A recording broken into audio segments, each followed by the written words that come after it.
Então, pessoal, a apresentação é sobre uma API experimental que o Guido está fazendo junto com outro pessoal dentro da Google, que é para você poder ter acesso assíncrono ao Datastore do Google App Engine. Como o Datastore do Google App Engine é um Datastore distribuído, você tem um problema de latência nas chamadas. Tipo, não é que nem você bater num MySQL, está na máquina ali do lado, que vai responder na hora, que só atende você. Tá? Você vai ter que bater num Datastore que atende um monte de gente. O Wesley Chan falou ali do outro lado, que são 1,5 bilhões de acessos por dia à infra do Google App Engine. Então, tudo bem, não é só uma máquina, não é uma máquina muito grande, mas... Ah, outra coisa, tá? Eu não trabalho na Google, tá? Então, a informação que eu tenho é pública. Então, vamos lá. Como é que isso funciona? Essa API assíncrona implementa um... vou falar. Usa generators para uma implementação de corrotinas. Como é que isso funciona? Você marca um cara que vai chamar seus tasklets, você marca esse cara como um top level, esse cara vai gerenciar um loop de eventos que vai responder aos eventos da API assíncrona, que lá embaixo, toda a API de acesso ao Datastore é assíncrona. O que está acontecendo é que essa API está sendo exposta, ou de alguma forma, essa assincronicidade está sendo exposta. Rodolfo, se eu falar alguma bobagem, você grita? Tá bom, obrigado. Essa API está sendo, de alguma forma, exposta para os programas que estão rodando lá. Tá? Bom, como eu estou aqui e eu estou falando isso, vocês imaginam que é a API de Python, tá? E como é o Guido que está fazendo, vocês também devem ter essa ideia. Tem algumas coisas que eu esqueci de talvez mencionar na apresentação. Você vai lidar com futures. O que é um future? É uma variável que, imagina, você seta uma variável e, na verdade, ela é uma promessa de que aquela variável vai conter uma informação. E eu continuo trabalhando, e está lá prometido. A hora que eu quiser aquela informação, eu vou chegar e dizer à variável, eu quero agora esse valor. Tipo, o futuro, eu quero o resultado dele. E, nesse ponto, ele pode blocar o thread. Tem dois jeitos de fazer isso. Tá? Para fazer isso de forma mais efetiva, você vai escrever bastante generators. Por quê? Porque quando você faz o yield do generator, o top level lá em cima, ele vai guardar aquele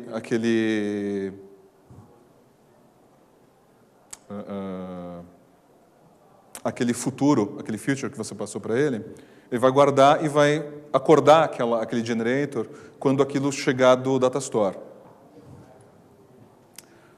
Uma coisa que eu descobri que eu fazia antes, e eu prometi para mim mesmo que eu ia parar de fazer, que quando você faz um generator, quando você chega no último, você tem que levantar uma exceção. Eu nunca fiz isso, nunca aconteceu nada de errado, mas eu descobri que isso é coisa de novato, tá? O pior de tudo foi meio que o Guido que contou. Desculpa por pôr aqui o... Ups. Vou pôr o wireless do evento aqui, querendo falar comigo. Outra coisa, ele não usa threads. Tá? Não é aquele esquema de você abre um thread para buscar alguma coisa, depois você volta, fala com ele. Não é assim. A API de persistência tem vários métodos que terminam em async. Esses caras retornam um future. E a API de query mudou. Isso não tem nada a ver com a coisa assíncrona, mas é o uso mais legal que eu já vi de sobrecarga de comparadores. Tipo, você faz coisas do tipo query, nome igual fulano. Isso é bem louco. Tem um exemplo disso aí mais para frente. Como você fazia antigamente? Tá? Essa implementação mais besta no meu caso aqui, eu vou inicializar o meu Datastore com 10 fatos diferentes. Tá? O que muda? O model vem do NDB, você não está usando db ponto alguma coisa, está usando o ndb.model. Você estende o model, você tem esses caras text property, o float property, computed property é uma coisa muito legal, que ela é? Você dá toda vez que você invoca ela é persistida no Datastore, mas toda vez que você chama esse objeto, ela é calculada. Tá? Você pode fazer queries contra o valor calculado dela, mas quando você puxa, ele vem com o valor calculado que a entidade recebeu. E aqui eu estou simplesmente fazendo a implementação mais estúpida de todas, eu estou criando um fato e jogando ele no Datastore. Uma digressão, tá, pessoal? Quem conhece isso aqui, de capturar estatísticas da aplicação, estatísticas de desempenho?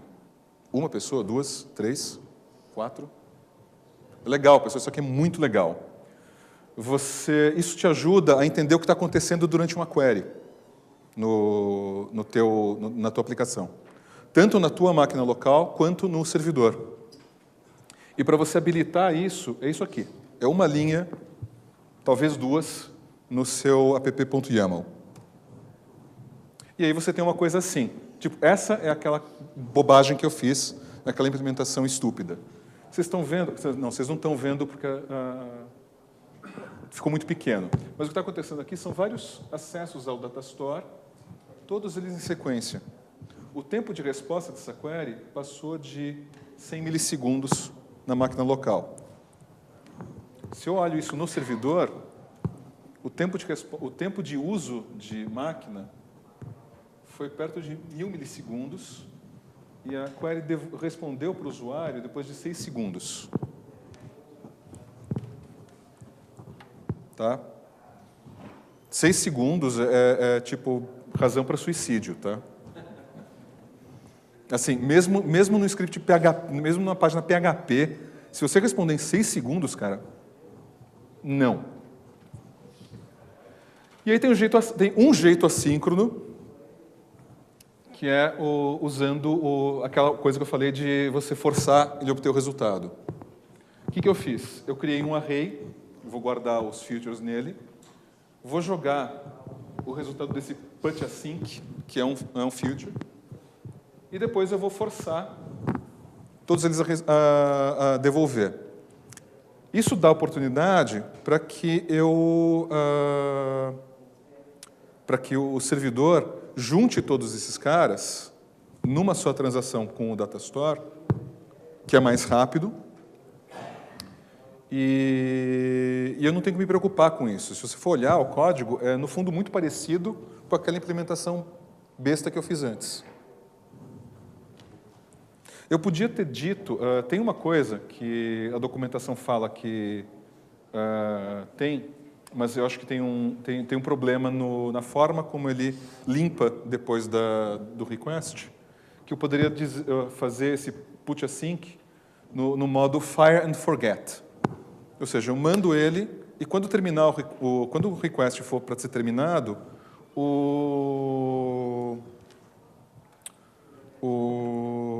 próprio back-end se livra desses features e provoca a execução deles.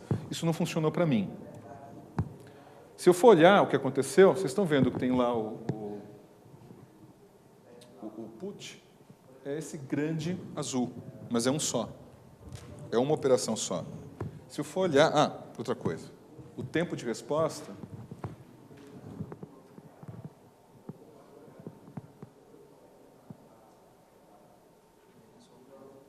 Está um pouco maior. Mas é máquina local, isso aí. Eu devia estar fazendo alguma bobagem. Se for olhar no servidor, o tempo de uso total da infra, que é esse coisinho azul,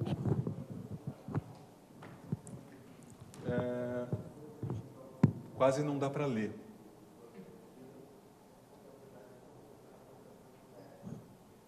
É gozado. Tipo, sei lá, parece que está demorando mais. Acho que é 2000, não sei. Bom, a apresentação é beta, dá para ver também. Então, mas dá para fazer melhor, que é usando o top level e os tasklets. Eu vou decorar com esse context top level. Context é um outro cara que não vai dar muito tempo de falar isso, mas ele gerencia caches, transações e outras coisas, além de fazer isso daí. Esse cara aqui vai ganhar um event loop. E esse cara vai chamar essa outra coisa, que está decorada como um tasklet, e que quando terminar, vai fazer um yield do futures. Tudo de uma vez. Tá.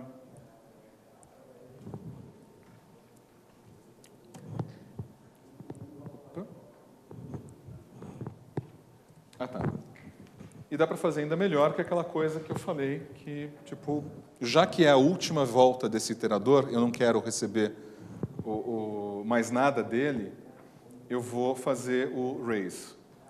O problema desse approach aqui tem a ver com, tipo, se levantar uma exceção ali dentro, se levantar uma exceção aqui, ela só vai voltar para o nível acima, para o top level ali, quando ele for quando ele for continuar daqui, que acabou o cara, e nesse momento volta. Esse cara aqui, ela voltaria imediatamente. Tá, aqui é um benchmark mais isso já no servidor, tá, pessoal? Na infra deles. Esse é o jeito síncrono. Tá? O pior request levou... Tá, isso é outra URL. Tá? É uma URL é uma chamada mais complicada. O pior tempo foi 46 segundos.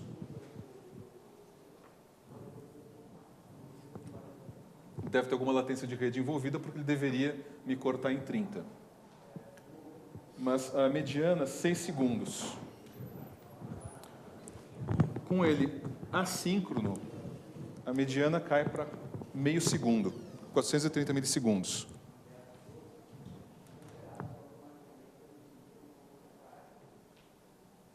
Que me leva a concluir que talvez eu esteja lendo errado aquele gráfico. As barras vermelhas não são tão ruins quanto parecem. E a mesma coisa aqui, desculpa que ficou um pouco curto, mas eu não consegui capturar de novo essa atividade. O que acontece aqui, o primeiro pico é o assíncrono. Assíncrono.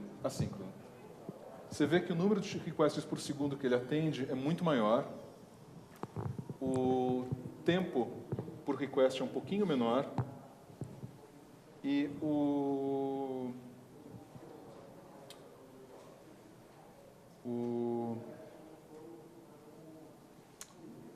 tempo de máquina sendo usado é um pouco menor.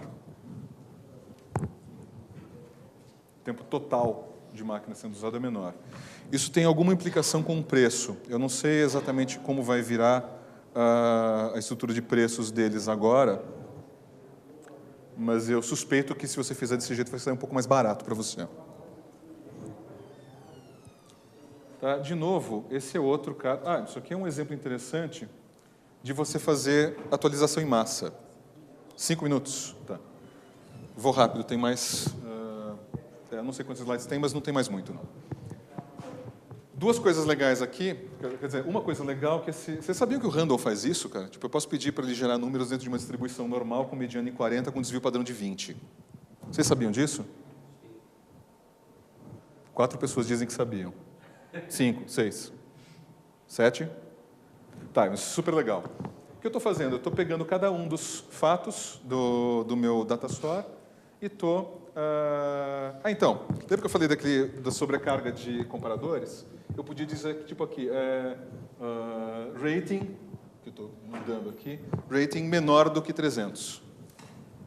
E ele usa o comparador para gerar alguma coisa que o query entende. É muito louco. E vai jogar esse cara de volta. É errado, porque a gente já viu, isso vai acontecer tudo em sequência. Se foram só 10, sorte minha. Se fossem 10 mil, eu estava na roça. Qual o jeito mais legal? Eu tenho lá o meu tasklet, que randomiza o valor e devolve esse punch async. E aqui eu vou rodar, esse é um tasklet, e aqui eu vou rodar um map async que vai receber uma função que vai agir em cima do fato do objeto ali, de tudo que voltou da query,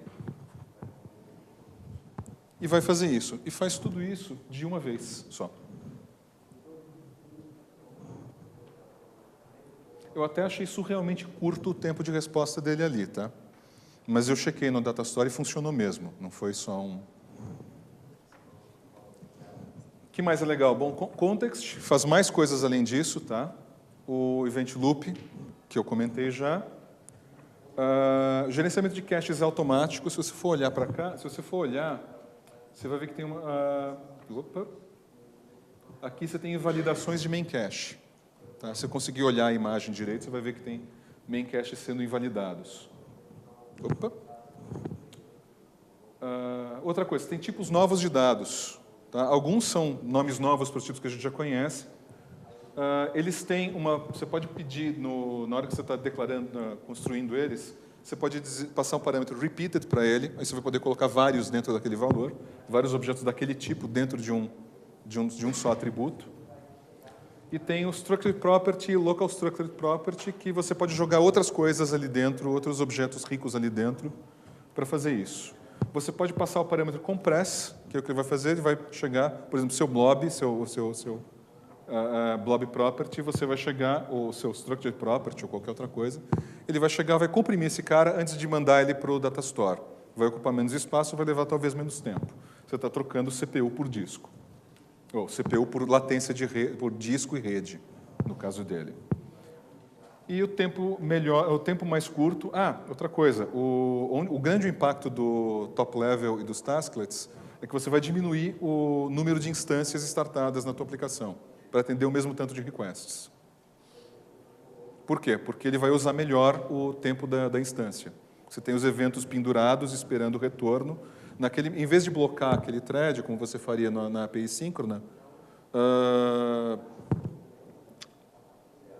ele vai responder outras coisas que têm que ser respondidas ali. Então, onde eu encontro isso? Você tem um build oficial, é o Append NDB Experiment.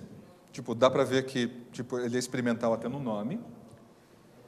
Você pode baixar builds oficiais, a versão 07 foi lançada ontem. Você pode pegar direto do repositório a versão de ontem, que hoje deve ser a 07 com algumas mudanças, mas deve começar a divergir.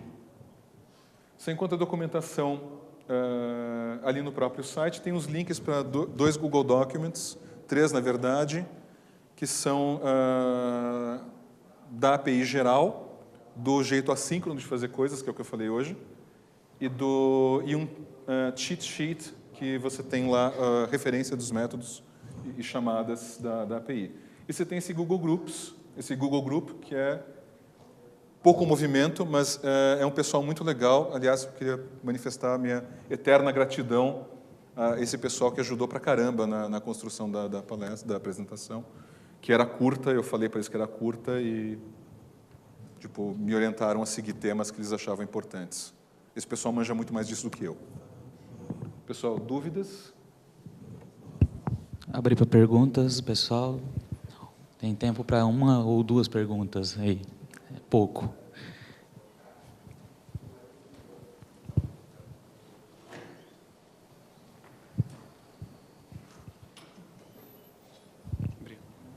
Eu só não entendi direito.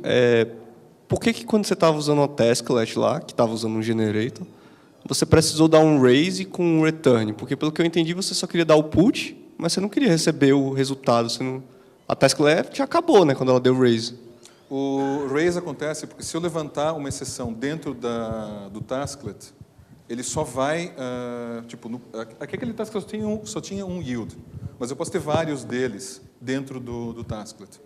Se eu levantar uma exceção em algum ponto, ela só vai ser passada adiante quando eu terminar o último raise e o tasklet acabar. Se eu fizer desse jeito, ele vai levantar imediatamente.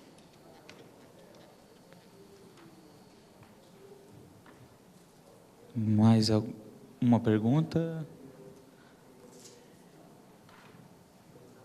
Levanta.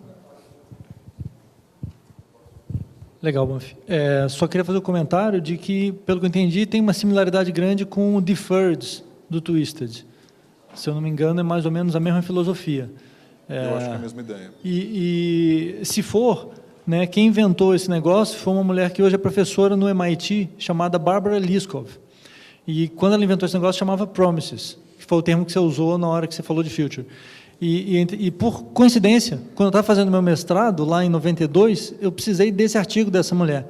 E não existia em lugar nenhum. Aí eu tive que pedir para ela mandar para mim por e-mail. Só que ela falou assim, eu vou mandar para você por Surface Mail. E eu fiquei assim, Surface Mail? O que é isso? Era o correio normal, porque não tinha versão eletrônica do negócio. Valeu, parabéns, cara. Obrigado.